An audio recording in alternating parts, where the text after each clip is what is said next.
पूर्ण नसं मला ते सतलोक आश्रमाने एकदा चालूच ठेवा तुम्ही मग हे करा हे नाव जे आहे ना पूर्ण नसं मला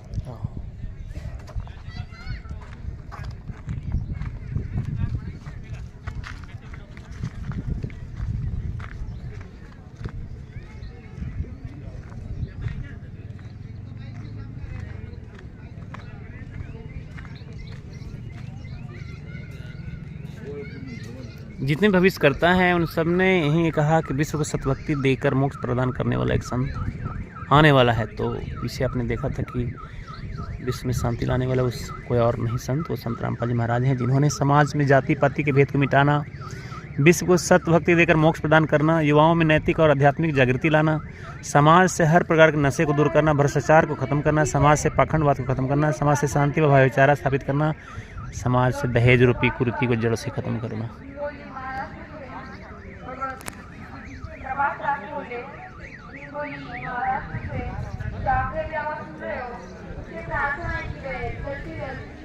यहाँ पे देखिए जो भगत लोग आते हैं उनके सबसे पहले तो जूते चप्पल हैं वो रख लेते हैं और ये सेवा में लगे हुए हैं जो स्टार्टिंग करते हैं।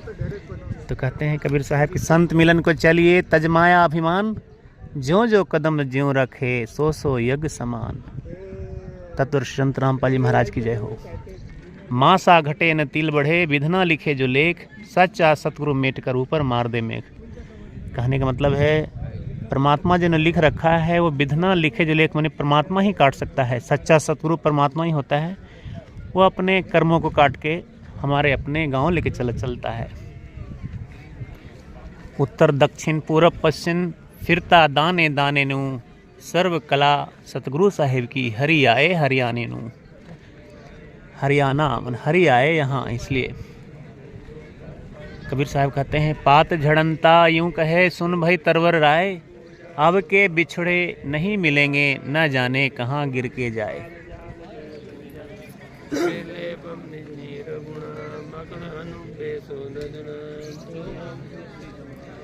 तरवर कहता पात से सुनो एक बात, यहाँ की राहे रीति है एक आवत एक जात।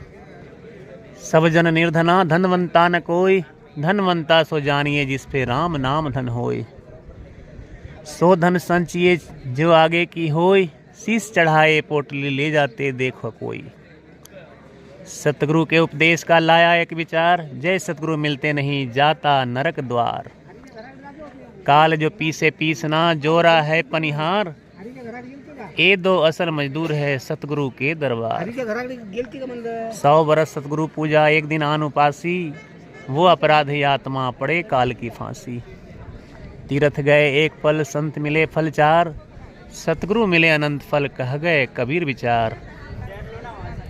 जा दिन सतगुरु भेटिया सो दिन लेखे जान, बाकी समय व्यर्थ गया बिना गुरु के नाम। गुरु बिन माला फेरते गुरु बिन देते दान, गुरु बिन दोनों निष्फल है चाहे पूछो वेद पुराण। नाम उठत नाम सोबत जागवे, नाम खाते नाम पीते नाम से तिलागवे। सत साहेब जी।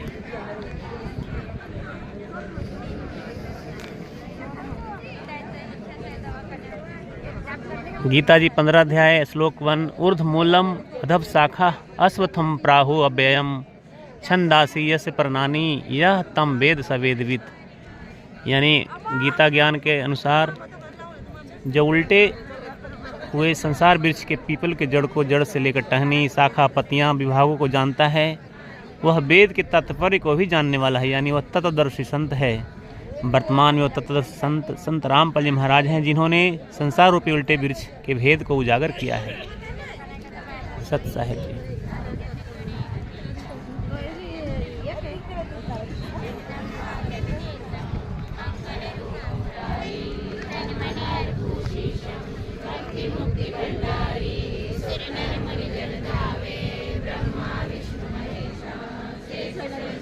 गीता जी अध्याय 4 श्लोक 32 एवं बहुविधा यज्ञ वितता बरहमनो मुखे कर्म जान विधि तांस वर्णेवं ज्ञात्वा विमोक्ष से। वेदों की वाणी में विस्तार से कहे गए हैं, उन सब को तुम मन, इंद्रिय और शरीर की क्रिया के द्वारा होने वाला जान। इस प्रकार तत्व से जानकर उनके अनुष्ठान द्वारा कर्म बंधन से सर्वथा मुक्त हो जाएगा। गीता श्लोक 4:32 श्लोक तत्विधि प्रतिपानेन परिप्रश्नेन सेवया उपदेशयन्ति ते ज्ञानम ज्ञानीन अस्त तत्वदर्शिनः। उस ज्ञान को तो तत्वदर्शी संतों के पास जा समझ, उनको भली भांति दंडवत प्रणाम कर, उनकी सेवा कर, कपट छोड़कर सरलता पूर्वक प्रश्न कर। वे परमात्मा तत्व की भली भांति जानने वाले हैं और उस ज्ञानी महात्मा से ज्ञान का उपदेश करेंगे वो। चौथा अध्याय 33वां श्लोक श्रेयान द्रव्यमयात यज्ञात ज्ञान यज्ञः परंतप सर्वं कर्म अखिलम पार्थ ज्ञाने परिसमायते। ये परंतप अर्जुन, द्रव्यमय यज्ञ की अपेक्षा ज्ञान यज्ञ अति श्रेष्ठ है तथा याव मात्रम संपूर्ण कर्म ज्ञान में समाप्त हो जाते हैं। हे अर्जुन, धन से खर्च करने की जाने वाली यज्ञ से ज्ञान यानी तत्वदर्शी संत का सत्संग सुनना अधिक श्रेष्ठ है, क्योंकि तत्वदर्शी संत कर्म धर्म मज्जाप आदि करने की शास्त्रोक्त विधि बताता है। ओम तत्सदिति निर्देशे ब्राह्मण स्मृति समर्पितः ब्राह्मण स्तेन विदाक्षा एगाच्छा भीता पूरा 17 अध्याय 23वां श्लोक। ओम तत्सत ऐसे 3 प्रकार के सच्चिदानंद घन ब्रह्म का नाम है कहा गया है। उसी से सृष्टि के आदि काल में ब्राह्मण और वेद तथा यज्ञ आदि रचे गए।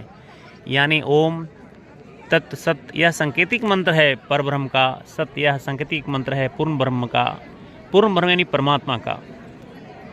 ऐसे ये 3 प्रकार के पूर्ण परमात्मा के नाम सुमरन का आदेश कहा गया है और सृष्टि के आदि काल में विद्वानों ने उसी तत्वज्ञान के आधार से वेद और यज्ञ आदि रचे, उसी आधार से साधना करते थे। तो हमको गीता जी 17 अध्याय 23वां श्लोक के अनुसार रहना है और संत चाहिए। वो संत रामपाल जी महाराज पूरा गुरु हैं, यानी पूरा परमात्मा ही पूरा गुरु होते हैं। गुरु कोई खिलौना नहीं है। जब लग मिले न गुरु साचा तब लग करो 10 बारा पाचा। बिना गुरु के ज्ञान नहीं होते। गुरु बिन वेद पढ़े जो प्राणी समझे न सार रहे अज्ञानी। गुरु बिन वेद पढ़े जो प्राणी समझे न सार रहे अज्ञानी। बिना गुरु के वेद पढ़ने वाला अज्ञानी के अज्ञानी रह जाता है, उनको वेद भी समझ में नहीं आता है। गुरु बिन दान पुण्य जो करही मिथ्या जाए कभू नहीं फलही। बिना गुरु के दान पुण्य करना भी मिथ्या जाता है, वो कोई फ़ायदा नहीं होता। तो बिना गुरु के मोक्ष संभव नहीं है, बिना गुरु के कुछ भी संभव नहीं है। यानी मोक्ष मिले माने मुक्ति मिले, ये शरीर हमेशा के लिए तो नहीं है, थोड़े टाइम के लिए है। तो परमात्मा के राह से जुड़ें और सत्य भक्ति करके अपने सतलोक धाम यानी जो परमात्मा का गांव है वहाँ चलें। गीता जी में कृष्ण कहते हैं कि हे अर्जुन, जो भूतों को पूजता है भूतों के लोक प्राप्त होते हैं, जो पितरों को पूजता है पितर के लोक प्राप्त होते हैं, जो देवता पूजते हैं उसे देवता के लोक प्राप्त होते हैं और फिर वो वापस 84 लाख जन्मों में चले जाते हैं। और अर्जुन अगर परमात्मा की भक्ति करते हैं, परमात्मा की पूजा करते हैं तो परमात्मा के गांव में चले जाते हैं और फिर उन्हें कभी भी जन्म मरण के चक्र में आना नहीं पड़ता है। मानव जीवन अनमोल है, मिले न बारंबार, तरवर गिर लगे न डार बार। तो परमात्मा से जुड़ के ये कलयुग में सती जैसा माहौल है, आप जरूर जुड़ें और ज़रूर समझें। यहाँ एक बार ज़रूर आएँ, यहाँ आने से ही जानकारी होगी, सच्चा ज्ञान होगा। बिना ज्ञान के भक्ति नहीं बनेगा। बिना जानकारी के कैसे भक्ति, क्या करेंगे भक्ति, किन की भक्ति करेंगे? ये जानकारी ज़रूरी है। जैसे बिना जानकारी के आप कोई जॉब नहीं करते, जॉब लगता भी नहीं, नौकरी लगती भी नहीं, बिजनेस लगता भी नहीं। तो ये कर्म तो इम्पोर्टेंट है, क्योंकि रोजी रोजगार ज़रूरी है, लेकिन परमात्मा उससे भी ज़्यादा ज़रूरी है। 3 गुरु होते हैं, एक गुरु माता पिता होते हैं, दूसरे गुरु जो पढ़ाए लिखाए, और तीसरे जो गुरु होते हैं वो परमात्मा खुद ही होते हैं, जो सबका रक्षक स्वामी खुद नीचे धरती पर उतरता है और ज्ञान समझाता है। तत्वदर्शी संत कहा जाता है और उस संत में ऐसी वाणी होती हैं ऐसे मंत्र उनके पास होते हैं जो कि परमात्मा पाने का होता है। इसलिए मैं आपसे आग्रह करूँगा कि धवलपुरी महाराष्ट्र में या सतलोक आश्रम 12 आश्रम 11 आश्रम है पूरे भारत में, कहीं भी जाके 3 दिन का भंडारा होता है, वहाँ पहुँचें। पूरी दुनिया को न्योता होता है, पूरी दुनिया को ही भंडारा का आगाज़ किया जाता है। तो आप लोग जुड़ें और इनका लाभ उठाएं और सतभक्ति प्राप्त करके परमात्मा के गांव सतलोक चलें, बेगमपुर चलें, अमरपुर चलें। संतों ने बताया है कि सतलोक जो गए हैं, जैसे गरीबदास जी महाराज 1727 में परमात्मा जिंदा महात्मा के रूप में मिले और उनको समझाए कि देख गरीबदास, एक सतलोक है जहाँ पे अमर शरीर है, पहले आप वहीं रहते थे। 1717 में जन्मे गरीबदास जी महाराज झज्जर में और 1727 में यानी 10 वर्ष के बाद ही परमात्मा जिंदा महात्मा के रूप में कबीर साहब ही दर्शन दिए और उनको ज्ञान दिए, लेकर गए 3 दिन के लिए, समझाया कि असली ज्ञान क्या है और परमात्मा कैसे मिलता है। जब वो नीचे आए गरीबदास जी महाराज तो वो बताने लगे कि अनंत कोटि ब्रह्मांड के एक रति नहीं भार, अदली पुरुष कबीर है कुल का सृजनहार। यानी अनंत कोटि ब्रह्मांड के जो पिता हैं, परमात्मा हैं, सोल के पिता हैं, उनके कुछ भी भार नहीं है। और जो है फिर और बताया कि सतलोक में बिन विहंगम बाजही तरक तंबूरे तीर, राग खंड नहीं होता है बंध्या रहत समीर। यानी हवा बंध के रहती है, बसंत ऋतु रहती है, तरक नहीं, तोरा नहीं, नहीं कशिश कबाब, अमृत प्याले मध पीवे जीव भाटी चवे शराब। जैसे लोग यहाँ शराब पीते हैं वैसे अमृत पीते हैं परमात्मा के गांव में। संग संग पत्नी नाचे गावे सब सुहान, चंद्र बदन सूरजमुखी नाही मान गुमान। परमात्मा के गांव में पत्नी जो है बड़ी सुंदर होती है और मान गुमान नहीं होते। ना कोई भिक्षुक दान दे, ना कोई हार व्यवहार, ना कोई जन्मे मरे, ऐसा देश हमारा। परमात्मा के गांव में न कोई जन्मता है न मरता है और न कोई भिखारी है न कोई राजा है और न ही किसी को दान देना होता है और न ही कोई दान लेता है।